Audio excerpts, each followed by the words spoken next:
We're now joined by the leader of the Tea Party caucus in the House, Representative Michele Bachmann of Minnesota. Good morning, Congresswoman. And morning, we saw George. there, Republican leader Mitch McConnell says he's going to back the ban on earmarks. Are you convinced this is going to stick, even if congressional Democrats don't go along? You know, I think it's a very good sign, and I think if Mitch McConnell has gone to the microphone and said that, I think that he means it, and we should take him at his word. This is all very good for the American people. You know, you're the leader of the Tea Party caucus in the House, but you lost out on your bid to officially join the House Republican leadership. Does that give you a sense that there's a limit on Tea Party influence in the House?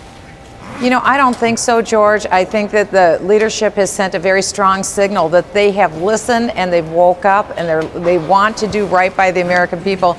And the main thing here is that they want to stick to fiscal sanity, and they want to make sure that they aren't spending more money than what the government is taking in. And that's a good first step, I think, moving forward. The biggest issue in this lame duck session of Congress is going to be whether or not to extend those tax cuts first passed under President Bush. You signaled that you're willing now to accept a compromise, that you would be willing to have a temporary extension of the tax cuts for the wealthy, even though you prefer that it be permanent.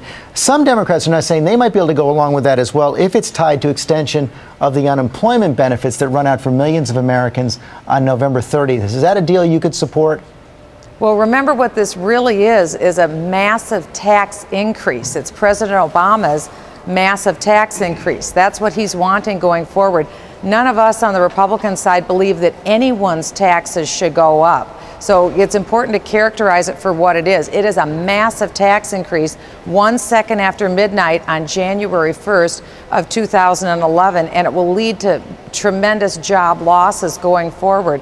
As far as a compromise goes, if I want to get the current tax policy extended as far into the future as we possibly can. If we can only get it extended for 2 years, I think that's great, but I don't think that the American people should have to pay for that by having to have some new massive spending tied to it. If that's the case, I don't think you're going to see the Republicans go along with it. But why is it okay for the wealthiest Americans earning over $250,000 a year? And remember, the president has called for extending all tax cuts for those under $250,000, for them to get tax cuts extended, but for people who are out of a job and needing unemployment benefits not to have their benefits extended?